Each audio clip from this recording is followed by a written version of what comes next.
I'm going to say, at this point, just give me some foundation.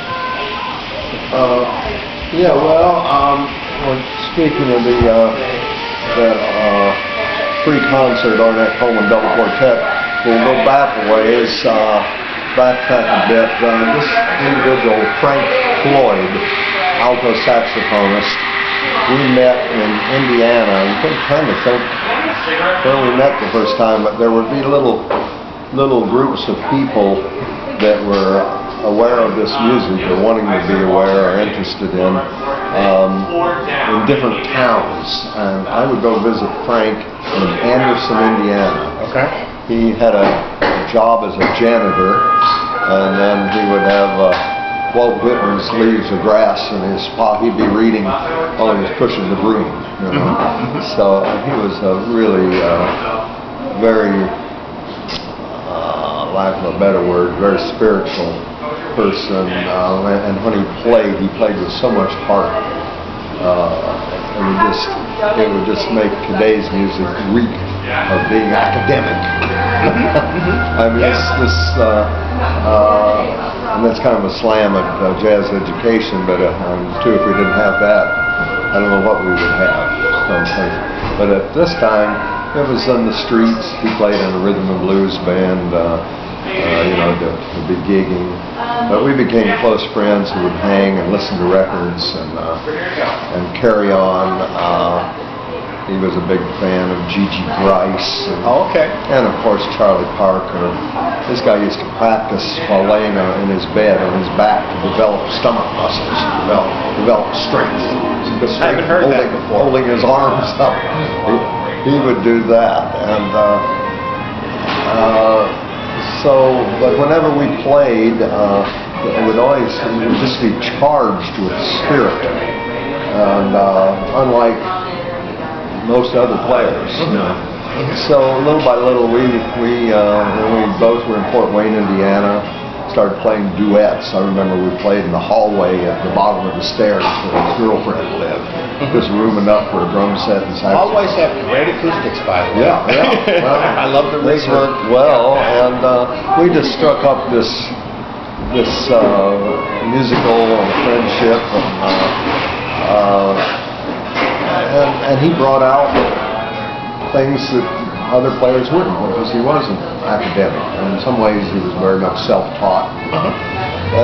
But he had an ear, I think. Oh, tremendous ear, and of course he was deeply rooted in Charlie Parker, of course. And so let's see, we would hang and play. Who would be on bass? Well, at that point it was just the two of us. Wow. It was saxophone, yeah. Drum, saxophone, duets. Yeah. He was a tenor player. Alto. Okay. So we knew each other for years, and then we'd meet at the weirdest times. I saw him at a Greyhound bus station once.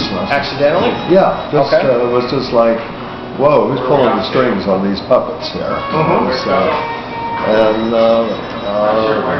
So we'd hang, but anyway, little by little, let's see, I was drafted in the Army and stayed a little while. In fact, I was going to ask, what year was it that you think you met him? Late 50s. Okay. Continue with your narrative. So, blah, blah, blah. You went to the Army. I went to the Army, got out, and then I was playing with a group, Bobby Shaw, a great organ player and singer, Dick Mordeni on tenor, and we were out on the road. We'd take Frank with us. He'd just come along. He didn't get paid or anything. He'd just come and hang with the band and play. So then work got, this is back when there was work, by the way, so work got a little weird, that we had to play a commercial gig just to keep the group alive, and I couldn't do it, it's just like, make your back hurt, we're playing for, I guess, kind of white conservative type of scene, So Frank and I said, let's form a group. I said, I know this trombone player in Cincinnati, Eddie Morgan, and bass player Michael Fleming. And I said, and I left the group and moved to Cincinnati. I'd lived here before, and got with Eddie, and we started shaking some bushes, trying to get some work. And that was when Dale Stevens was writing for the Post. I know him, And yeah. Dale Stevens was a friend of music. And, I've read a lot of his columns long after the fact. oh yeah, he was it. Well, he shows up on liner notes for some records too. Could be, yeah. Well, he loved our music. He loved jazz and like collector and everything, record collector. So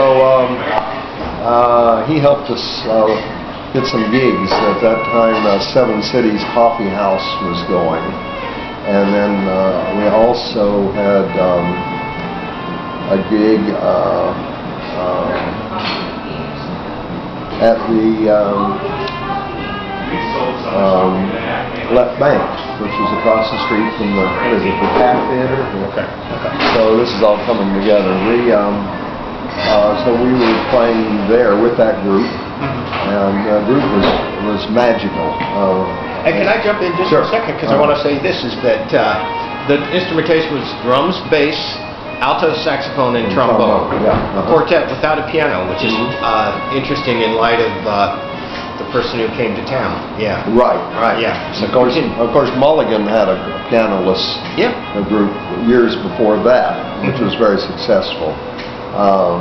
But you But can it was only do still- that with the right players. it was still very much not the norm. Oh yeah, for sure. You either had a guitar or piano, or some chordal instrument. But we were all so into this. It's like something just took us away. We were just right for this moment. And two, I had heard Ornette Coleman. There was one of those nations stations in New Orleans. I think it was Moonglow with Martin. I'm not sure. And we would hear that late at night on car radios. And you're doing all right? Yeah, keep going. Car radios from New Orleans. There were several of those stations. Daddy O'Daly in Chicago, guy in Rochester, Terry Abraham in Rochester, New York. They played the best jazz. Okay. New York now jazz. So one night the bass player was not Carl Hayden, the first bass player. Forget his name now. He had tapes of Ornette Coleman. This is long before an album came out on the Contemporary label. And he's playing these tapes, and I went, "Whoa! This is back before Eddie and us and Frank getting together." Well, I mean, it was just mind-boggling to hear Ornette. I mean, it was so fresh the first time. It's still fresh today. A year or two later, I meet Eddie Morgan, and he'd heard the same program the same night. Okay. Moonglow with Martin out in the car, because you could get it with car antennas. So we had, wow, you were there too. So that was kind of the beginning stage of that. So anyway. What was it about Ornette that struck you when you first heard those tapes? What was different? I think the first thing that hit you without knowing it at the moment, the compositions were so the compositions felt like improvisations. The lines were so fresh. It was like, and of course that's probably where they came from. Ornette would stumble on some ideas and create compositions from that, from his improvisations. But his sound, but Frank Floyd had that sound too. I guess they call it the cry. I mean, it was just from the soul. It wasn't cry boo-hoo, but it was from the heart, depths, not intellectual. So anyway, that group, we just lived that. It's kind of what we did at that moment. There were other good things going on at the time too. Lynn Halliday, great tenor player from Chicago, was in, and Michael Fleming, we were also playing with him. Now he played more of a structured Sonny Rollins style, but world-class Sonny Rollins. He played with Miles, and he was real heavy dude, horribly strung out on heroin, and any lesser, tragic figure, but the real deal, Lynn Halliday. So anyway, yeah, so that we were playing at that left bank, and then after hours at Seven Cities Coffee House.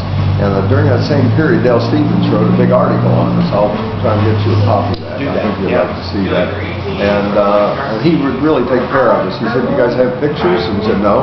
He'd send us to the photographer, get a professional picture taken, which he used in the article. And it's a lengthy article, and yeah, we need people desperately to recognize what's being put down here. It's like, I must say, I have reviews in Downbeat, Jazz Times, and good reviews, but I can't get a review in the Enquirer newspaper. I have a new album out. Speaks volumes, doesn't it? Yeah. I've been trying to get word out about the new McGarry album, a CD that was just released, so I hear you, and it's very frustrating. But it's good Dale Stevens was there when he was there, and I'd love to see his if you have any clips or any of his writings. Yeah, if I have that review, and I'll get you a copy of that. And any pictures. Yeah. Well, there'll be a picture with that article. But Dale was a real friend, and he knew the music. He always struck me as very bright, open-minded. Oh yeah. Again, I would find his articles in records I would buy would be gatefold sleeve, would be in the middle of a gatefold sleeve, or he'd do he did a lot of minor hits. I've seen some of them, and so he was a good guy. Yeah. Oh yeah. Well, and too, we had NOP radio at the time. Yeah. This group, Dale would do a live remote from the living room club on Walnut Street every Saturday. And we played that. It would be different guests in town. At that time, there'd be a lot of guests in town, jazz-wise. So, anyway... Let me ask this. You're at the left bank. Yeah. Where was that? That was on 5th Street, across the street from the Taft Theater, and up a half a block west. And where was Ornette playing? He was at the Taft Theater. He was at the Taft Theater. Well, with the double quartet, and we were like saying, damn, we wanted to go to the concert, but we had I was a gig. going to ask if you knew the concert was coming to town. Yeah, we knew that. And of course, we were torn between, and probably none of us had enough money to even get a ticket. You can get a ticket. Yeah. When you were playing at the left bank, was it every weekend, every Friday and Saturday, every Saturday? It was 3 or 4 nights a week, I'm thinking. Oh, okay, It might have been even more. Okay. Back in those days, it was common to have a 5-6 night a week gig. Yeah. All the gigs downtown were and I don't know what 6 nights. day of the week Ornette played, but I do know this. It was the same night you guys were at the left bank. So Right. you knew about the show. You had seen the posters, maybe free jazz concert, and all that kind of stuff. So, fire away. I don't need to tell you what to say. So we were, it was an interesting room. The acoustics were horrible, and it was got a marble floor and a tin ceiling, and all the worst. Yeah. But someone donated a parachute. It was orange and white parachute, and we draped that over the bandstand. So it was kind of cool. That deadened the sound quite a bit, but visually, like you're I mean, it's better to be under more in the end, under a parachute. You could. It was just a short step to be floating through midair, and we were floating through midair. Right on. But we're playing, and we're playing a lot of Ornette music and a lot of Monk. Then just a lot of free improvisation. Our first song would probably be As We're Tuning Up, and it would just develop into a spontaneous song. So, and again, these guys played so well together. I mentioned before, I should mention it now. We never counted tempos. If we were going to play the Sphinx or Tears Inside or Monk's Blue Monk or whatever, we never counted tempo. We had visual. The two horns would inhale, They would hit, that would be downbeat, and then the real magic would come, where's that second beat, because that's going to establish the tempo. And it never failed. And there's no explanation for that. You can't say, well, how do you do that? But we were so in tune with each other, and these words, what that mean to describe? They'll tell you that the description is not the described. But that's the best I can do. We never counted tempos, and with that kind of trust, when you hit, I mean, it had great significance. The only thing comes close to that is I used to play with an old clarinet player, Paul Thatcher, kind of a Dixieland guy. He and a great bop piano player, Odell Jackson, no bass, the three of us, clarinet, piano, and drums, and he was an old school clarinet player, but he had the ability to count a tempo that when you hit downbeat, it had such a thrust, and he puts all the right feeling into counting to 4 if it was 4/4. Right about what year or years was Oh, this is early 60s. Okay. But anyway, yeah, that was the when you hit like that. Anything's possible. It was totally removed from academic thinking, which is the place for it. And none of the music was written down. We had never any paper on the bandstand. We knew all the heads, and anyway, the night of the concert. We could feel the vibe in the air. Got Ornette's across the street, double quartet. That would drive me nuts, man. And we're hoping that somebody would make a connect. Have you heard yet the album Free Jazz? Oh yeah. Okay. We were, because that was a landmark record.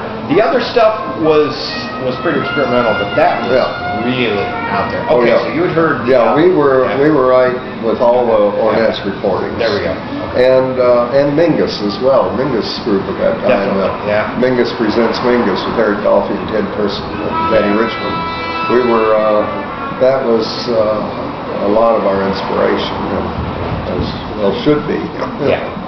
So anyway, we're playing, we look up, and there's Don Cherry standing in front of the bandstand.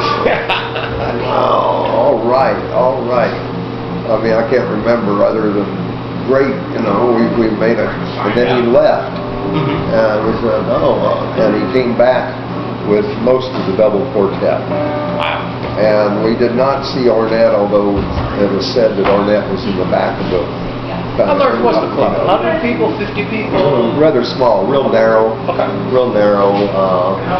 Probably no bigger than this. Does the building still exist? No. There's a big government building or something. Okay. Keep going. But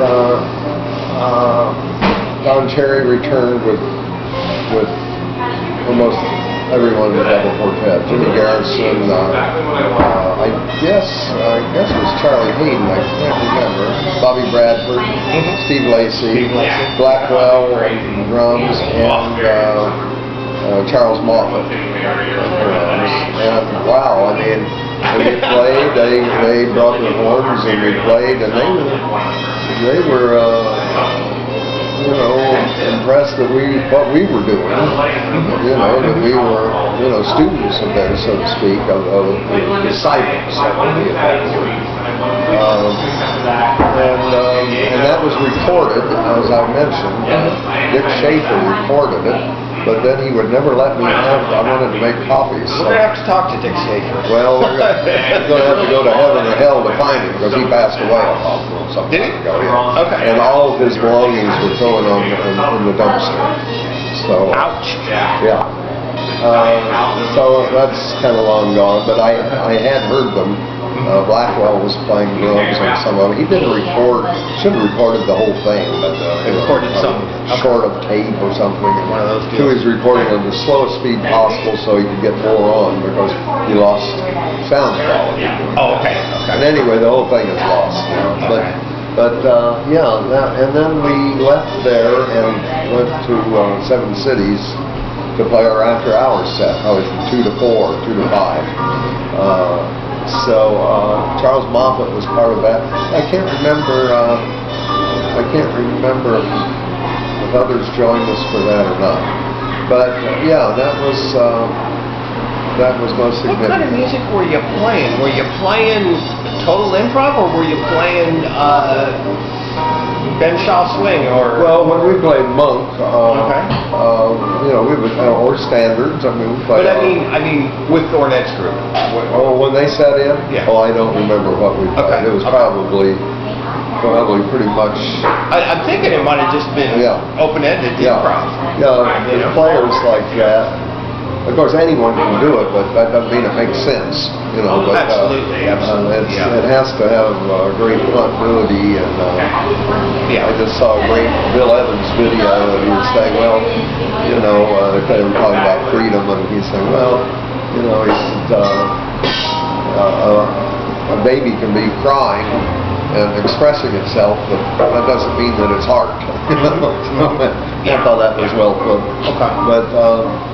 But no, in the hands of people like this, of course, you can take a little fragment that comes about in the moment and play on it for an hour. I remember Frank Floyd and I playing with the two of us, and weird things would happen. And I tried to shy away from this. I don't want to say, we were in the land of spirit world or something, but I remember we were playing, the two of us were playing the melody to Tune Up, but we were playing it real slow, like a ballad or something.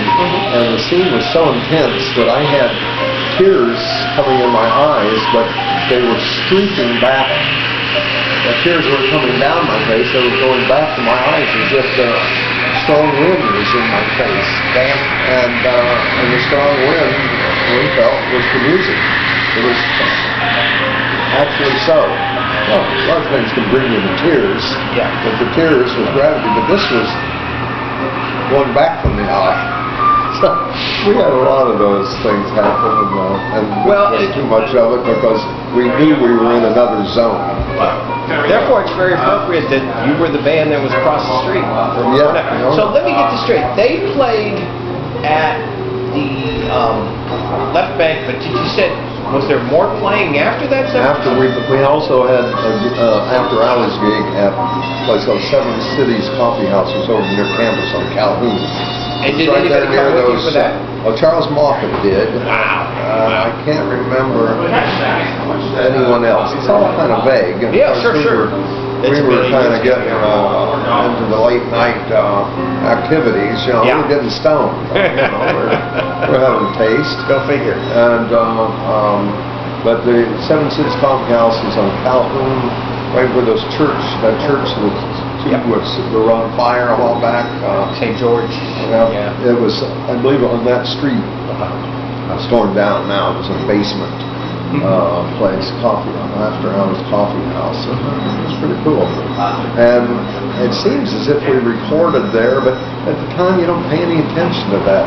We didn't get a copy or anything. And years later, I'm trying to find, God, do you have a copy of that? It seems like we recorded. Did we record? Seems like it, or was it, did we just say, we should have recorded? I don't know. But yeah, so... Well, what about just, so musically, you played music that was kind of representative of that. What about just, do you remember anything at all in terms of the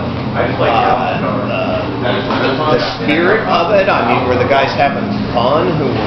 The Ornette's guys? Oh, very much so. Themselves? Yeah, very, very much so. They were. Any comments or did any of them talk about Skyline Chili or whatever? No, I didn't get into Skyline Chili, but years later, I lived in Oakland, California, Berkeley, and I'd see Charles Moffat would come by my booth occasionally, and we talked about that, and then I mentioned it to Ed Blackwell a time or two. They remembered that, and fondly, That's really cool. They didn't, you don't expect, because we were playing Ornette's music, and Frank was playing in proper spirit. It wasn't a copy of Ornette, but it was in that world. I forgot what to ask. Yeah, just keep going. So anyway, we played that a while, and then some way, of course, it was very well attended. The gig at the left bank. Something happened. They changed bands. Lynn Halliday came in, and Michael Fleming and I played with him, the drums and bass, and a trio, and that was quite good. And then Frank and Eddie, Frank Floyd, Eddie Morgan, they decided they were going to move to New York. And I don't know, I just didn't feel like I wanted to move to New York. I mean, we just kind of split up like that. They moved to New York. Eddie had a gig with Woody Herman's band, so that worked out well for him. He lived in New York, worked with Woody on the road. Yeah. Frank wasn't the type who would play with Woody Herman. I mean, he was too out. Sure. So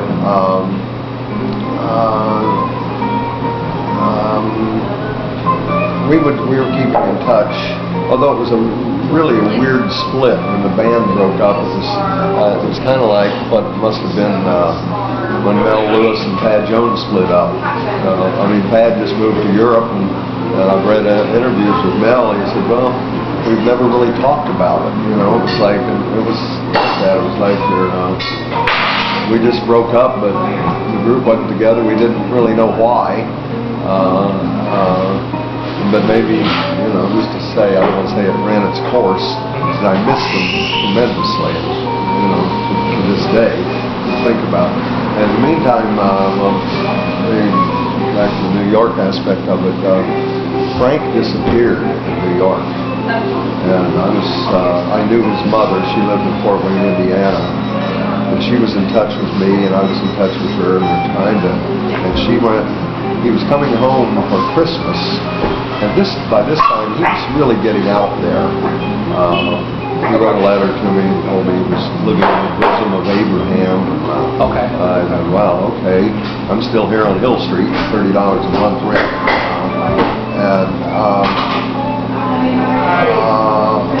Anyway, he used to come home for Christmas on a Greyhound bus, and his mother went to the bus to meet him, and he wasn't on the bus. Well, she thought, well, maybe he missed to be on the next one. Well, he was gone. She went to New York looking for him, and it was kind of mysterious. She talked to some friends of his, and they said, well, you just wouldn't understand.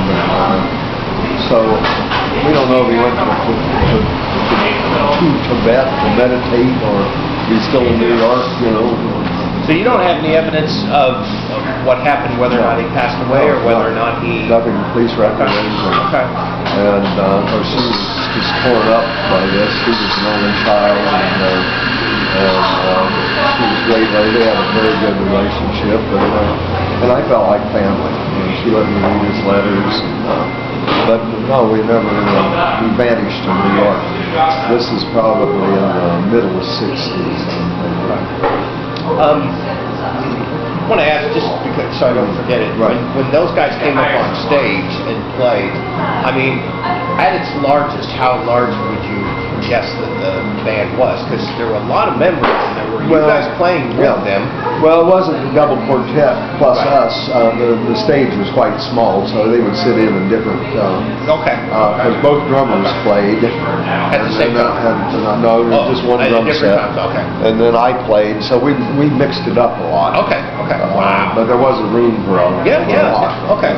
But too, it wasn't only the stand. I mean, I think they were just playing in the aisleways and stuff. Yeah. It didn't have to be on the bandstand. As I recall, the bandstand would maybe only hold 5 or 6 people, but people standing at the side of the stand in the long, narrow room. So, and again, it's all a little vague. And it would be, but you remember the key parts, which are what you know what happened. Yeah. And did you ever meet Ornette? No. Sounds like you met everybody else. Yeah. You know, Ed Blackwell and so forth. But Later, I saw Jimmy Garrison. I got to hang with him when he was with Coltrane in Indianapolis, and then I hung with Elvin afterwards. I was like a little puppy dog having breakfast with Elvin at Chuck Carter's house. Ribs and french fries and coleslaw. And there's Elvin Jones. That's it. Okay. Goo Goo Gaga. No, it was great. He's such a gentleman, Elvin Jones.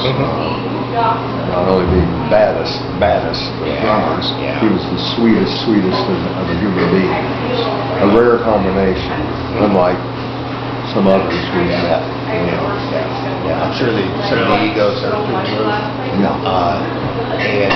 If you're a great player, that's great, but still, that's not an excuse for And two, we all have frustrations. You know damn well Elvin Jones has as many frustrations. Can be an asshole about that as anyone. But he was, kind human being. I don't know. For right here, right now, that may be all I'm going to do on that. Oh, I know one thing I was going to ask. Taft Theater, that's big, buddy. And what I've read about this from a couple other things. One of the things I know is that they had sold some tickets, but it had been pretty small number of tickets.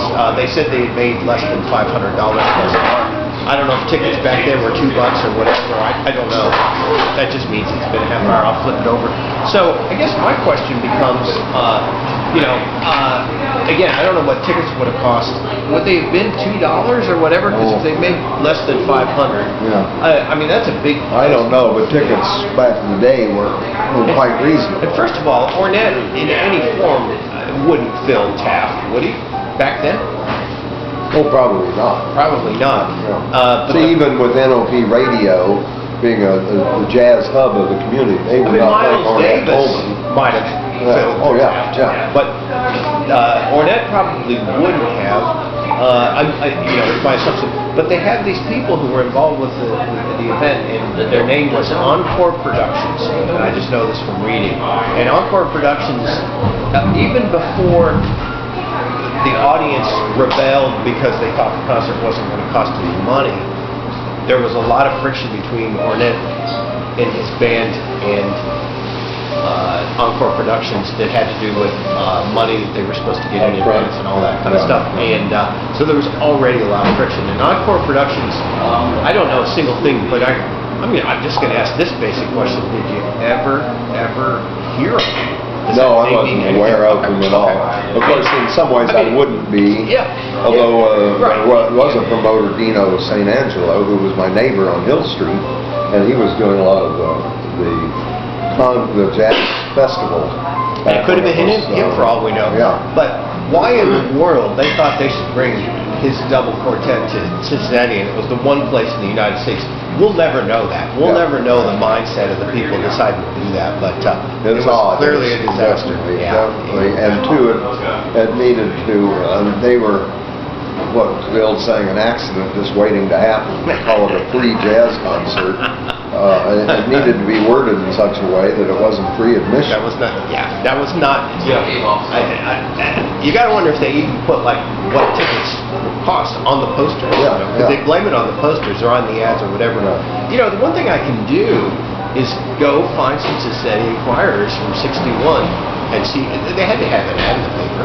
That would be some pretty easy detective work. It'd be fun to see what the ad looked like.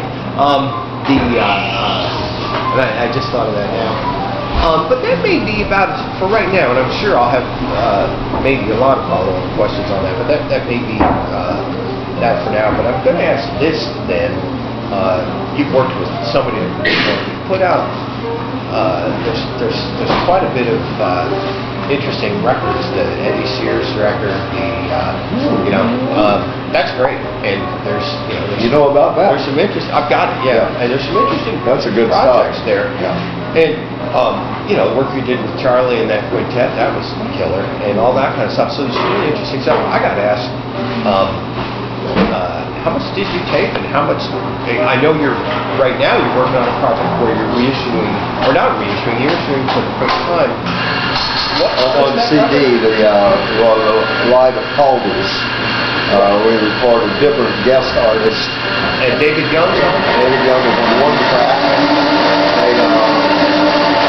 Original composition of his called Given.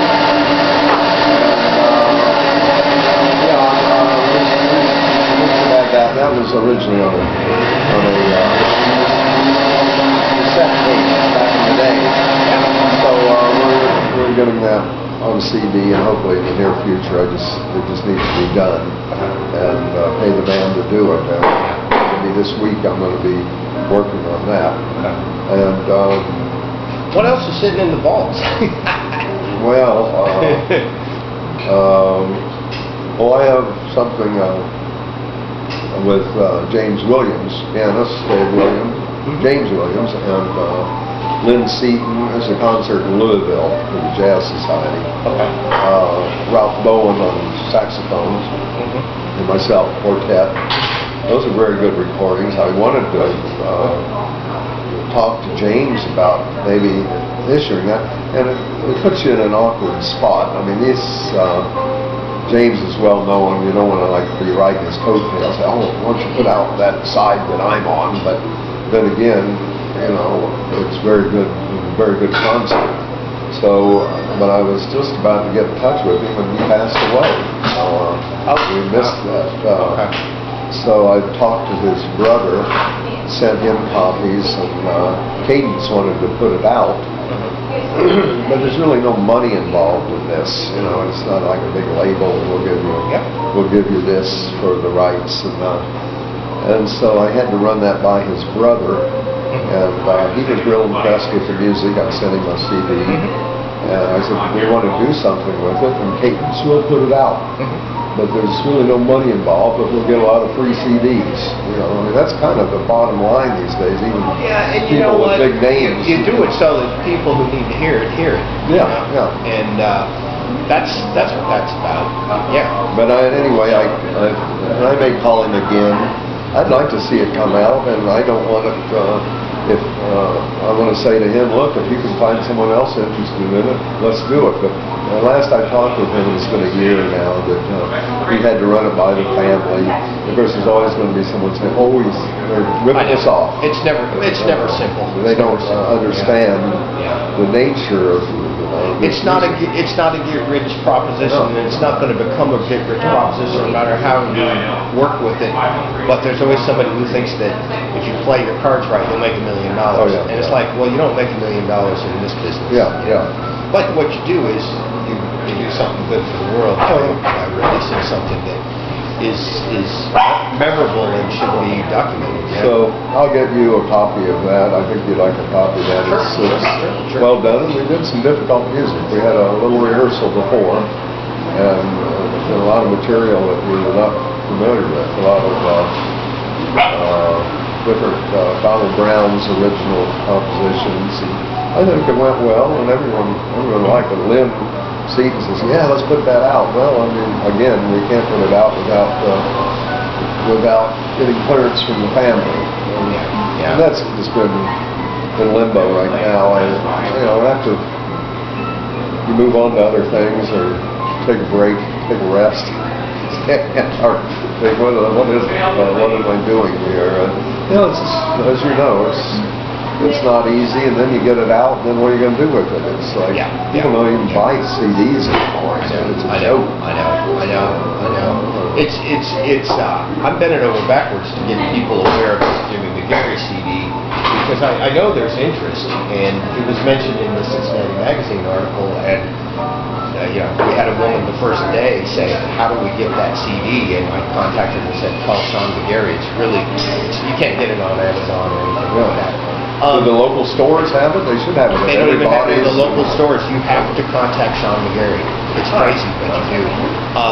They should put that in on consignment at everybody's, and they got to figure something out. They got to figure something out. But anyway, Let me talk a little bit about Charlie, because I'm Charlie Wilson. And I guess what I want to ask about him is I don't know, just talk a little bit about meeting him and becoming aware of his music.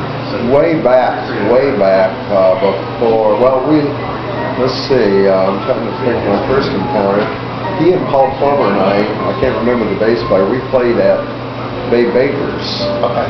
And this is way back then? Oh yeah. 60s? Early. Okay. Probably, early to middle.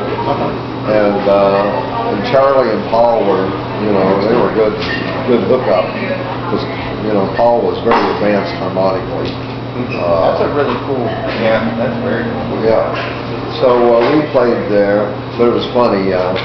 I'd go to see Babe Baker probably on this one or another gig. I played there several times, but I'd go into, you get all back then, you'd have to get a suit and tie on because that was business then.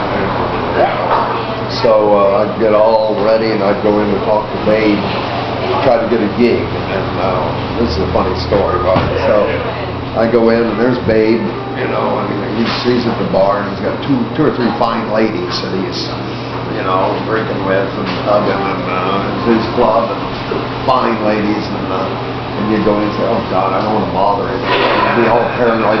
Excuse me, Mr. Baker. And tap on his shoulder. He doesn't even feel it. Excuse me, Mr. Baker.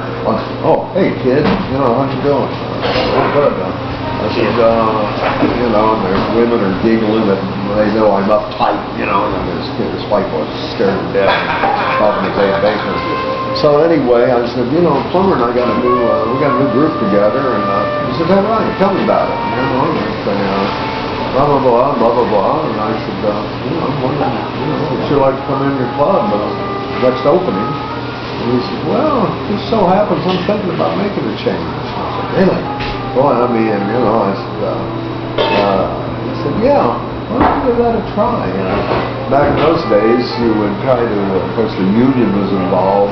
You'd have to sign a union contract, and you'd try to get a open-end contract, a 2-week notice on either party, so you could be there indefinitely.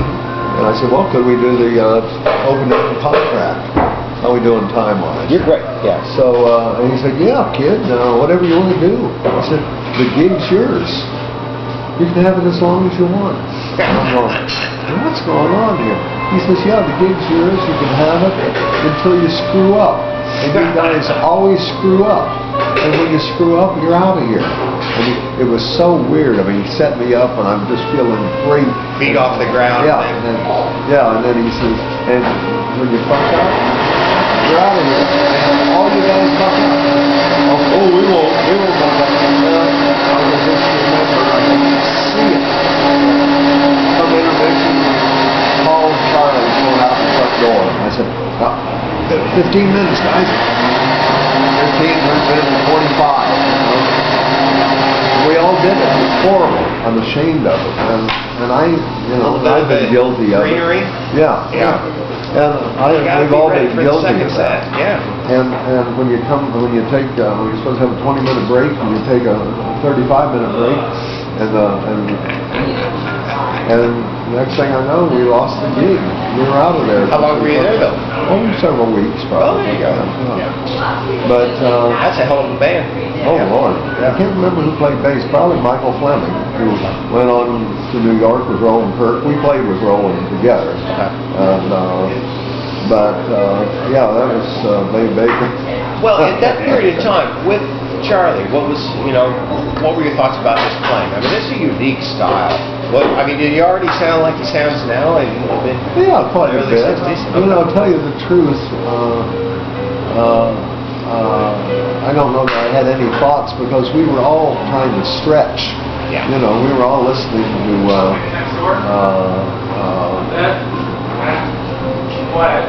at that point more experimental music. And we weren't listening to Dave Brubeck Quartet or something, play it safe kind of thing. We're listening to Coltrane, of course. With Paul Plummer, he was totally into Sonny Rollins and Coltrane.